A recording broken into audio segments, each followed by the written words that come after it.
가수 진성은 매우 불우한 어린 시절을 보냈는데요. 오늘은 그의 가족과 가정생활에 대해 알아보겠습니다. 진성은 1960년 고향인 전라북도 부안에서 태어났습니다.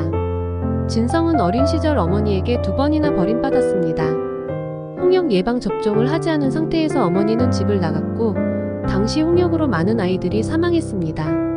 아무도 그를 제대로 돌봐주지 않았기 때문에 그는 30대 중반이 되어서야 홍역 백신을 맞았습니다. 사실 그가 어머니에게 이 사실을 말할 수 없었던 데에는 이유가 있었습니다. 할머니와 아버지 사이의 갈등으로 인해 두 사람 모두 그를 돌볼 수 없었기 때문입니다. 어머니가 가출했을 때 아버지는 나가서 어머니를 찾으려고 노력했습니다. 결국 그의 외할머니가 그를 키웠지만 그가 4살 때 할머니는 중병에 걸려 몇 년 후 돌아가셨습니다. 그때부터 그는 어린 나이에 친척들과 함께 살아야 했습니다. 1960년대는 대부분의 사람들이 가난했고 가족을 먹여 살리기도 어려웠던 시기였습니다. 다른 사람의 가족 구성원으로서 그는 더 많이 굶어야 했습니다. 하루에 고구마 1개밖에 먹을 수 없는 날도 있었습니다.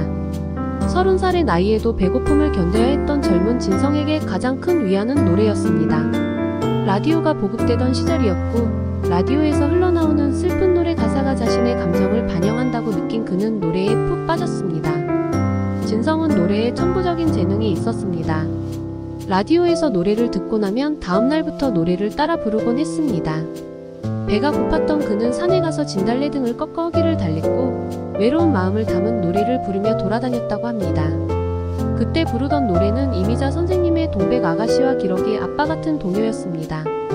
노래를 부르면 쌀이나 동전을 주곤 했기 때문에 그는 먹을 것을 구하기 위해 들판을 돌아다니며 노래를 불렀습니다.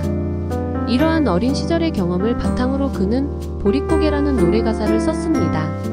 의지할 사람이 없었기에 노래를 많이 불렀습니다. 노래는 그에게 유일한 위안이자 삶의 희망이었습니다. 초등학교에 입학하기 전부터 가수가 되는 것이 꿈이었습니다.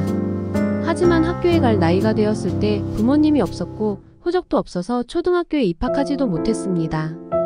10살 무렵 주위 사람들의 말을 듣고 자신을 고아원에 맡겼으면 공짜로 고등학교에 보내주고 밥도 먹였을 거라며 자신을 버린 부모를 원망했습니다.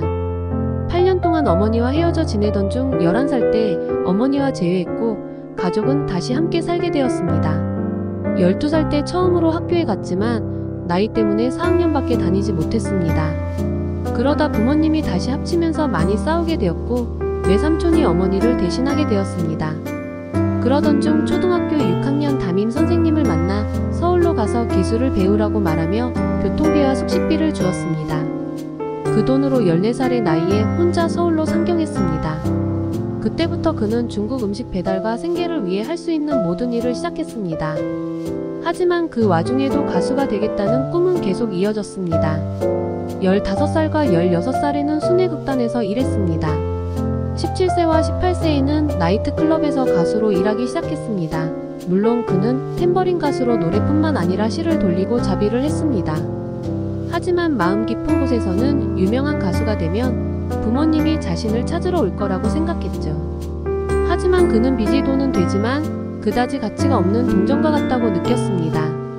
이 느낌은 나중에 그의 노래 가사가 되었습니다. 20대에도 그는 외로움을 달래기 위해 나이트클럽에서 노래하고 술을 마시며 일을 계속했습니다. 나이트클럽을 전전하다 새벽 1시에 일을 마치면 마음속이 텅 빈 느낌이 들곤 했죠. 집에 가도 반겨주는 사람이 없어서 밖에 나가서 두리번거리다가 친구들에게 전화해서 시장에서 만나자고 하곤 했죠. 그렇게 모이면 새벽까지 술을 마시고 집에 가서 쓰러져서 잠을 자곤 했어요.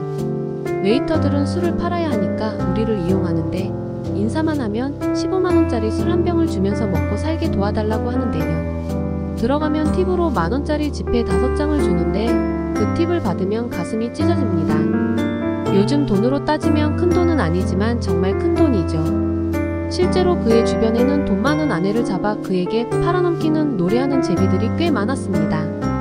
그리고 그의 삶은 서서히 도약하기 시작했습니다. 기회를 놓치지 않았어요. 그는 이 노래를 직접 썼습니다. 그는 아버지의 무덤에 가서 막걸리에 관한 이 노래를 썼습니다. 갑자기 그는 아버지의 목소리를 들었습니다. 너는 이미 나이가 많은데 왜 아직도 방황하는가? 누가 너를 건드리면 아버지가 말릴 테니 마음껏 찾아보거라라는 말이 들렸다. 그 말을 들은 지 5분 만에 노랫말과 멜로디가 동시에 떠올랐어요. 그는 그 태클이 사실 자신의 비참한 삶에 대한 절규였다고 말합니다. 어떻게 살았냐는 질문에 인생의 태클을 걸지 마라 그래도 그의 이름은 전국적으로 널리 알려지지 않았습니다. 그러다 2012년 안동역에서 노래 한 곡이 나오면서 전국의 이름을 알리기 시작했습니다. 그리고 심장판막증과 암 진단을 받았습니다. 제가 심장판막증 진단을 받고 한두 달만 더 노래를 하려고 했으면 벌써 죽었을 거예요. 노래를 하다 보면 감정이 북받쳐서 그냥 길바닥에 주저앉아 마음을 진정시키고 다음 예정된 장소로 넘어가면 또 잊혀질까봐 버티고 싶었는데 무대에서 쓰러지기도 했어요. 하지만 심장이 좋지 않아서 더 이상 할 수 없었고 당장 암치료를 할 수도 없었어요. 항암제를 먹으면 심장에 무리가 가고 쇼크가 올 수 있어서 한 달 동안 심장 관리를 하고 항암 치료를 시작했어요. 나중에 저는 수술에 대한 끔찍한 경험을 했습니다. 가수에게 생명과도 같은 목을 20cm 이상 절개했죠. 이런 종류의 수술은 전신 마취가 필요하지만 심장이 약해서 견딜 수 없었습니다. 깨어있으면서 모든 것을 느끼고 있는데 어떻게 그 공포는 말로 표현할 수도 없어요. 나중에 마취 없이 골수 수술을 받았는데 그리고 나중에 그는 마취 없이 골수 추출을 받았는데 매우 고통스러웠다고 말했습니다. 죽음보다 더 고통스러웠죠. 사실 너무 고통스러워서 삶을 포기할까도 생각했다고 합니다. 그는 그것을 극복하고 6차례의 화학요법을 거쳤습니다. 그리고 6개월 정도 병상에 누워 계셨죠. 이 사진을 보면서 정말 가슴이 아팠는데요. 아내의 내조가 없었다면 거의 얻을 수 없었을 영광을 누리지 못했을 것이기 때문입니다.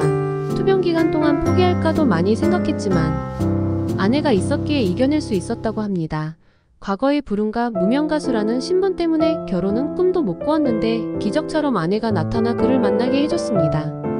하지만 결혼한 지 얼마 지나지 않아 그는 암에 걸렸습니다. 그는 아내에게 너무 큰 고통을 준 것이 미안했고 아내에 대한 사랑은 더욱 깊어졌습니다. 그의 아내는 남편의 건강을 위해 약초를 캐러 나갔다가 발을 헛디뎌 넘어져 큰 부상을 입었습니다. 이 모습을 본 그는 너무 가슴이 아파 아내를 껴안고 울었습니다. 그 순간 그는 자신이 원하는 여자가 이런 여자라면 모든 것을 바쳐서 그녀를 보호하겠다고 결심했습니다. 그 이후로 진성 씨는 아내만을 바라보는 남편이 되었고 아내는 사랑과 헌신으로 그를 지지했습니다.